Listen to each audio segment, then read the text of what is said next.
నమస్తే Telugu one news కి స్వాగతం. నేను రూపానాదెళ్ల. ఈ రోజు మనతో పాటు స్టూడియోలో అడుసుమిల్లి శ్రీనివాసరావు గారు ఉన్నారు.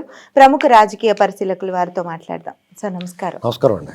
సార్, చంద్రబాబు నాయుడు గారు 2047 విజన్ డాక్యుమెంట్ రిలీజ్ చేశారు కదా, మీ అభిప్రాయం ఏంటి సార్? ఇప్పుడు చంద్రబాబు నాయుడు గారు ఆలోచన విధానం ఎలా ఉంటుందంటే, ఇంకా ఏం చేద్దాం, అభివృద్ధి ఎలా చేద్దాం, పెట్టుబడి ఎలా తీసుకొద్దాం, ఉపాధి ఎలా కల్పిద్దాం, కొత్తదానాన్ని ఎలా పరిచయం చేద్దాం అని అనుకుంటాడు ఆయన. ఇప్పుడున్న టెక్నాలజీని ఎలాగ అందిపుచ్చుకుందాం, ఆ టెక్నాలజీని పరిపాలనలో కానీ, ప్రజా సంక్షేమంలో కానీ, ఆదాయం పెంచడంలో కానీ ఎలా వాడదాం అనేటువంటిది ఆలోచనలో ఉంటాడు నిరంతరం. ఈ అంబటి రాంబాబు వాళ్ళలాగానే వాళ్ళు చెప్పినట్టుగానే వాళ్ళని అరెస్ట్ చేయి, వీళ్ళని అరెస్ట్ చేయి, లేదా ఈ కక్ష సాధించండి, తీసుకొచ్చి కొట్టండి అంటే ఎలాగైనా లోపలేండి, ఈ ఆలోచన ఉండదు పాపం ఆయనకి. ఇప్పుడు అక్కడ సగం కుళ్ళిపోయిన వాళ్ళు ఉన్నా కానీ ఆఫీసర్లు కట్టని వాళ్ళందరూ మళ్ళీ కుళ్ళు శుభ్రం చేసి మళ్ళీ వాడుకుంటానికి చూస్తాడు ఆయన. అంటే చూడు, మామిడిపండు కొంచెం డోగడింది అనుకో, అది తీసేసి తింటాం కదా మనం. అలాంటి మనస్తత్వం మధ్యతరగతి మనస్తత్వం అయింది. పాడేయటానికి ఇష్టం ఉండదు. కొంతమంది ఏం చేస్తారు, చిన్న డోగడిందంటే ఆధారపడతారు. అవునా కదా? అలాంటి పరిస్థితి అయింది. ఆయన ఇప్పుడు గతంలో ఆయన ఒక నిరూపిత సత్యం, ప్రూవెన్ ఫ్యాక్ట్ అంటారు దాన్ని. ఎలాగంటే విజన్ 2020 అని చెప్పాడు ఒకప్పుడు ఆయన. ఆయన మొట్టమొదటిగా ముఖ్యమంత్రి అయినప్పుడు 90 తర్వాత ఆయన ఏమనుకున్నాడంటే, సంప్రదాయ రాజకీయ నాయకులు వ్యవసాయం మీద, ఇరిగేషన్ ప్రాజెక్టుల మీద దృష్టి పెట్టి, లేదా సంక్షేమంలో దృష్టి పెట్టి ఉన్నప్పుడు పాలన కొత్తదనం ఎలా చేయాలి, తనకు తాను ఎలా మలుచుకోవాలి, తనను తాను ఎలా ఎస్టాబ్లిష్ చేసుకోవాలి ఒక నాయకుడిగా ఆయన ముందు మల్టీ టాస్క్స్ ఉన్నాయి అప్పుడు. ఎందుకంటే ఆయన అనర్గళంగా మాట్లాడలేడు. స్ఫురద్రూప్ అంటే ఒడ్డు పొడుగు బాగున్నా కానీ ఆకట్టుకునే రూపం కాదు. ఎన్టీ రామారావు గారి చరిష్మా ముందు ఆయన ఆండం. అప్పటికి మరి రామారావు గారు కదా లీడర్ ఆ పార్టీకి, అది అధిగమించాలి. అలాగే ఈ విషయంలో బ్యాక్గ్రౌండ్ కూడా లేదు ఆయనకి రాజకీయంగా కుటుంబ నేపథ్యం గట్రా అది ఏం లేదు. ఇలాంటి పరిస్థితులు ఆయన ఎలాగ సాధించాలి దీని అనేటువంటిది కొన్ని క్రమశిక్షణ పెట్టుకున్నాడు. కఠోర శ్రమ చేశాడు. తనను తాను మలుచుకోవడానికి, తనను తాను నియంత్రించుకోవడానికి ప్రారంభించి కొత్తదనం, అప్పటికే ప్రపంచీకరణ మొదలైంది, గ్లోబలైజేషన్. పివి నరసింహారావు గారు ప్రధానమంత్రిగా ఉన్నాడు, గ్లోబలైజేషన్ స్టార్ట్ అయింది. పెట్టుబడులు వరదలా వస్తూ ఉన్నాయి, దేశానికి గేట్లు ఎత్తేసారు. ఆ టైంలో ఈ ఇన్ఫర్మేషన్ టెక్నాలజీ, ఐటీ ఇండస్ట్రీ అనేటువంటిది అలా గ్రో అవుతూ వస్తుంది. దాన్ని అందిపుచ్చుకున్నాడు ఆయన. అప్పటి వరకు మరి ఆ పెట్టుబడులు, కంపెనీలని ఇక్కడ తీసుకొచ్చి పెట్టుబడులు పెడితే మరి మానవ వనరులు, ఎంప్లాయ్మెంట్ కావాలి కదా. అందుకని ఆయన ఇంజనీరింగ్ కాలేజీలు ప్రయత్నంగా వచ్చినాయి. అంతకుముందు ఈ వేళ మీద లెక్క పెట్టేలాగా ఉండే ఇంజనీరింగ్ కాలేజీలు. అక్కడ సీట్ రావడం చాలా కష్టంగా ఉండేది. బెంగళూరు లేకపోతే మెడ్రాస్ ఎక్కడో చోట పోయి దూరంగా పోయి దావణగిరిలు ఇలాంటి పోయి చదువుకుని వచ్చేవారు, డొనేషన్లు అవి కట్టుకుని. ఆ బెడద లేకుండా రామారావు గారు ఎంసెట్ తీసుకొస్తే ఈయన ఇంజనీరింగ్ కాలేజీలు పెంచాడు. ఇంజనీర్లు అలా పెరిగిపోయారు విపరీతంగా. దానికి తగ్గట్టుగా కంపెనీలు, ఉద్యోగ అవకాశాలు, ఉపాధి అవకాశాలు దొరికినాయి. కరెక్ట్గా సెట్ అయింది అన్నమాట. 4 ఏళ్ళలో సెట్ అయిపోయింది అంతా. టక్ మనకు కావాల్సిన అంటే భారతదేశంలో ఇప్పుడు యువత ఎక్కువ ఉన్నారు. వాళ్ళందరికీ సరిపడిగా పని కావాలంటే ఇవాళ మీరు చూడండి, సాఫ్ట్వేర్ ఇండస్ట్రీ చాలామందికి ఎంప్లాయ్మెంట్ కల్పించింది. అసలు వాళ్ళు ఊహించిన విధంగా వాళ్ళ జీవన విధానం మారిపోయింది. మధ్యతరగతి ముఖంలో మందహాసం వచ్చింది. ఒక రైతు బిడ్డ అది ఒక కింద మీద పడి చంద్రబాబు గారి తర్వాత రాజశేఖర రెడ్డి గారు వచ్చిన తర్వాత కూడా దాన్ని పాడు చేయలేదు. ముందు వ్యతిరేకించాడు, కానీ విమర్శించాడు, వ్యతిరేకించాడు, చచ్చినట్టు అనుసరించాడు. ఇప్పుడు ఆయన 2020 విజన్ తీసుకొచ్చినప్పుడు ఏం చేశారు? కంప్యూటర్లు కూడబెడతాయి అన్నవాడు రాజశేఖర రెడ్డి. అసలు ఈ భూములైన దారాదత్తం చేస్తున్నాడు, ఇందులో చాలా అవినీతి ఉంది, ఇలా రకరకాలుగా ప్రచారం చేశారు. కానీ తర్వాత అది ఫలితాలు ఇవ్వటం, అది ఒక పాజిటివ్గా కనిపించేటప్పటికి దాన్ని ఏం పాడు చేయలేదు. సరే, ఇంకో రకంగా దొబ్బేద్దాం అనుకున్నాడు, దాని జోలికి వెళ్ళకుండా. ఇరిగేషన్ ప్రాజెక్టులు అవి పెట్టేసి జలయజ్ఞం అని చెప్పేసి ధనయజ్ఞం చేశారు, అది వేరే కదా. ఇలాంటి పరిస్థితుల్లో రాజశేఖర రెడ్డి గారు కూడా ఏం చేయడు, ఫీజు రియంబర్స్మెంట్ అలాంటివి పెట్టాడు. పెట్టిన తర్వాత మరి ఆటోమేటిక్గా అందరూ చదువుకుంటారు కదా. అలాగా ఇండస్ట్రీ పెరిగింది. రైతు బిడ్డలు కూడా ఒక 10 ఎకరాల రైతు కూడా వ్యవసాయం చేయలేక ఆడు పని అయిపోతుందో అనుకున్నప్పుడు వాళ్ళ బిడ్డ చదువుకుని ₹1,00,000 జీతం వచ్చేసింది సడన్గానే. 10 ఎకరాల్లో పంట 1,00,000 వస్తుంది సంవత్సరానికి మాకు మెట్ట ప్రాంతంలో అన్ని ఖర్చులు పోయి. అలాంటిది నెలకే సంపాదించేస్తున్నాడు ఇంకో కొడుకు, వాళ్ళకి ఎంత హ్యాపీగా ఉంటుంది. అలాంటిది ఒక 25 ఏళ్ళ నుంచి కుమ్మేసింది. రకరకాల జీవన విధానం, డబ్బులు లెక్క లేకుండా పోయింది. కార్లు గిర్లు చూడండి మీరు, ఒక 20 ఏళ్ళకి ఇప్పటికే ఎంత తేడా వచ్చేసింది. ఓ 25 ఏళ్ళ క్రితం ఎన్ని ఉండి వెహికల్స్, ఒక స్కూటర్ ఉంటే గొప్ప, ఫ్రిడ్జ్ ఉంటే, ఒక టీవీ ఉంటే గొప్ప, పెద్ద ఉన్నాం. ఇప్పుడు అందరికీ ఉన్నాయి. కార్లు ఎలా పెరిగిపోయినాయి చూడండి. కరోనా తర్వాత ఇంకా డబుల్ అయిపోయినాయి అన్నీ. ఎవడు లెక్క చేయట్లేదు డబ్బు. కార్డు ఇలా గీసేస్తున్నారు కసకమంటానే. లేకపోతే భోజనం ₹800, ₹700 ఏంటండి, ₹500 భోజనం వెజిటేబుల్. టిఫిన్ ఇడ్లీ ₹50, ₹56 నుంచి ₹90 అయిపోయింది. ఎవడు లెక్క చేస్తున్నాడా?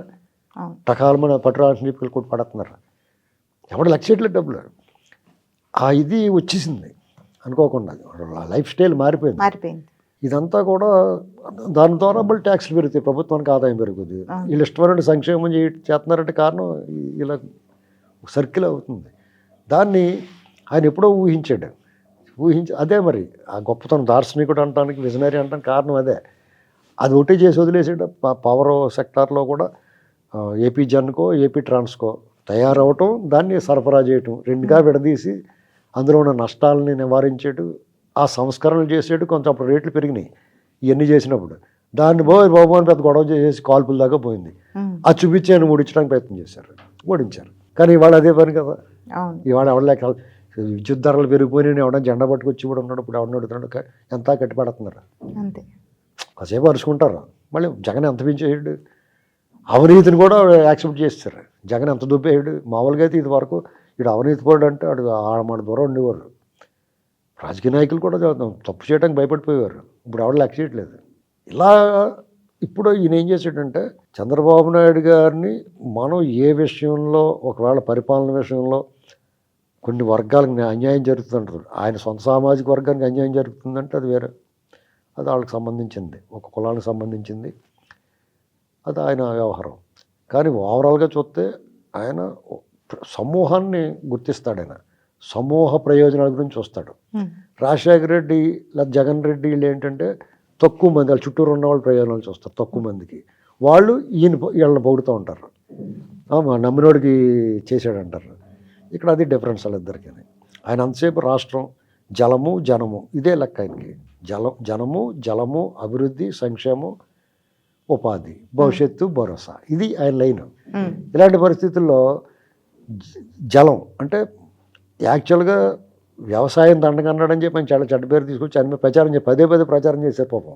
కానీ ఆయన హయాంలో వ్యవసాయదారులకు కానీ, వ్యవసాయానికి కానీ ఆయన ఇచ్చిన ప్రోత్సాహం కానీ, వాళ్ళ కష్టమొత్తం ఆయన నిలబడిన తీరు కానీ ఎవ్వరూ తెలియదు ఇప్పుడు వరకు.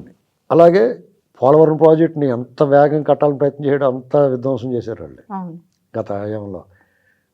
అనంతపురంలో వాణిజ్య పంటలకి, చీనీ బత్తాయి తోటలకి డ్రిప్ ఇరిగేషను, ఇలాగ ఆయన ఎప్పటికప్పుడు వాళ్ళకి విత్తనాలు, సబ్సిడీ మీద విత్తనాలు ఇవ్వటం, వాళ్ళకి ఎప్పుడైనా కరువు వస్తే వాళ్ళకి మద్దతు ప్రకటించడం, ధరలు పడిపోతుంటే వాళ్ళకి ఆదుకోవడం, వరదలు వచ్చినప్పుడు, ఇలాంటివన్నీ పాపం ఆయన చేసుకుంటూ వచ్చినా కానీ ఆయనకి ఒక రకంగా ఆయన్ని ఈ ప్రచారం ఉంటుంది కదా, వాయిస్ వాకల్గా మాట్లాడగలిగే వాళ్ళు అందరూ కూడా ఆయనకి వ్యతిరేకంగా ప్రవర్తించారు. తినేసి లేదా అభిమానం, ఈయన మీద ద్వేషం, రకరకాల కారణాలతో ఈయన చెడ్డ పేరు తీసుకొచ్చారు. సరే, ఇవన్నీ కూడా ఎప్పుడు ప్రూవ్ అయినాయి? ఎప్పుడైతే ఆయన ఈ గత 5 సంవత్సరాల్లో జగన్మోహన్ రెడ్డి అరాచకం అప్పుడు ఒక్కొక్కటి జగన్మోహన్ రెడ్డి ఒక్కొక్క కొరడ దెబ్బ కొట్టిన తర్వాత అబ్బా చంద్రబాబు ఇలా చేయలేదు కదా అని గుర్తుకొచ్చింది. మొత్తం వాడి ఎవరినే ఇప్పుడు చంద్రబాబుని ఏమన్నారు, అమరావతిలో పోసేస్తున్న డబ్బు అంతా ఇది అన్నారు. తర్వాత ఏం చేశాడు, థియేటరా చంద్రబాబు ఎక్కడో చోట ఆంధ్రప్రదేశ్లో ఎక్కడో చోట మన రాష్ట్రంలోనే కదా పోతున్నాడో, సముద్రంలో పోయట్లేదు కదా అన్న ఆలోచన ఎప్పుడు వచ్చింది? ఇటు 3 ప్రాంతాల్లో కలిపి అందరినీ ఒకేసారి 1, 2, 3 అందరి జేబులు ఒకేసారి కొట్టేశారు. ఎప్పటికీ భేదం లేకుండా ఉత్తరాంధ్రలోనూ కొట్టేశారు జేబులు, మధ్యాంధ్రలోనూ కొట్టేశారు, రాయలసీమలో కొట్టేశారు. చూసుకుంటే జేబులు గాలి కంపడు. ఓరు బాబు వీటితో ప్రమాదం రానుకున్నారు. అలాగే 1, 2 కాదు, ఇలాంటి తర్వాత చంద్రబాబు గారి విలువ మెల్లమెల్లగా తెలుసుకుంటూ వచ్చింది. ప్రతి అంశంలోనూ జగన్మోహన్ రెడ్డి ప్రతి ప్రజా వ్యతిరేక నిర్ణయం తీసుకున్నప్పుడు, అతను అరాచకం చేసిన, అడ్డగోలు దోపిడీ చేసిన వెంటనే చంద్రబాబు గారిని గుర్తొచ్చాడు. అప్పుడు అనిపించింది ప్రజలకి, ఒక పనివాడిని వదులుకుని ఒక పనికిమాలిన వాడిని తెచ్చుకున్నాం రా బాబు మనం. ఒక శాంతి కాముకుండా ఒక పెద్ద మనిషిని వదులుకుని ఒక పనికిమాలిన పోరంబోగిని తెచ్చుకున్నాం రా బాబు అని అర్థమైంది. అర్థమైన తర్వాత వెంటనే ఆలోచించి మాట్లాడితే కొడతారు వాళ్ళు. అలా మెల్లగా ఊరుకుని టైం వచ్చిన తర్వాత ఒకేసారి అందరూ కలిపి 1, 2, 3 అని తోసి పడేశారు. ఇప్పుడు మళ్ళీ ఈయన 2047 అంటున్నాడు. ఈ దేశాధినేతతో సహా వీళ్ళందరూ కలిపి 2047కి ఈ దేశాన్ని కానీ రాష్ట్రాన్ని కానీ ఏ రకంగా పెట్టాలనేటువంటి విజన్ డాక్యుమెంట్ తీసుకొచ్చారు. అన్ని రంగాల్లోనూ అన్ని విధాలుగా ఇప్పుడు యువత, ఈ దేశానికి యువత వెన్నుముగ్గా ఉన్నారు. యువత మానవ వనరుల్లో ఈ దేశం ప్రపంచం మొత్తం మీద భారతదేశం సంపన్న దేశం మానవ వనరుల్లో. డెఫినెట్గా ఏదో రోజుకి అభివృద్ధి చెందుతున్న దేశం కాదు, అభివృద్ధి చెందిన దేశం అనిపించుకోవాలంటే ఈ విజన్ డాక్యుమెంట్ని, చంద్రబాబు గారి ఆలోచన విధానాన్ని దాన్ని అనుసరించాలి. ఒకప్పుడు ఇలా విజన్ డాక్యుమెంట్ రిలీజ్ చేసినప్పుడు అందరు నవ్వుకున్నారు. ఇప్పుడు మళ్ళీ రిలీజ్ చేశారు. ఇప్పుడు ఆ విధానం అనడానికి ఆలోచిస్తున్నారులేండి. ఇది వరకు ప్రూవెన్ ఫ్యాక్ట్ ఉంది కాబట్టి. సాధారణంగా ఏ మార్పునైనా ఒక సంస్కరణ అయినా సరే దేనైనా సరే యండమూరి వీరేంద్రనాథ్ గారు ఏం చెప్తాడంటే ఇలాంటివి జరిగినప్పుడు ముందు వ్యతిరేకిస్తారు, తర్వాత విమర్శిస్తారు, చివరికి మూసుకుని అనుసరిస్తారు. అదే జరిగింది అప్పుడు కూడా, ఇప్పుడు కూడా అదే జరుగుద్ది.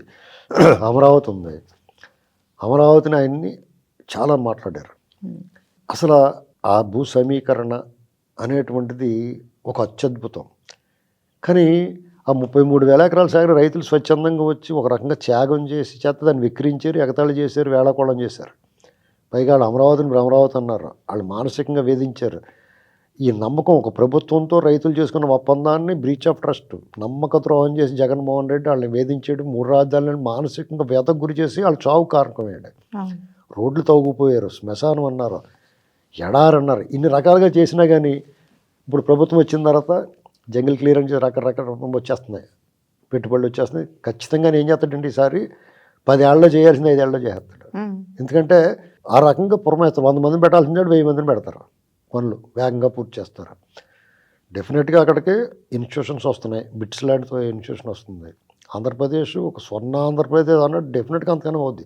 తద్వారా దేశానికి కూడా మంచి పేరు వస్తుంది. వాళ్ళ చేతిలో ఇప్పుడు ఏదన్నా ఒక మట్టి ముద్ద ఉందనుకుంటే దాన్ని బొమ్మ తయారు చేయడం ఈజీ. కానీ ఆంధ్రప్రదేశ్ని ఏం చేశారంటే అలా చేసి దాన్ని ఆయన ముక్కల కింద ఎరగొట్టేసాడు, వచ్చి శిథిలం చేసి పడేసాడు. ఆ శకలాలన్నీ ఏరు సమకూర్చడం చాలా కష్టమైన పని, మల్టీ టాస్క్ ఇప్పుడు చంద్రబాబు గారికి. అయినా సరే సాధిస్తాడు. ఎందుకంటే సంకల్పం, సత్సంకల్పం ఉంది. సాధన అతను అసాధ్య సాధకుడు.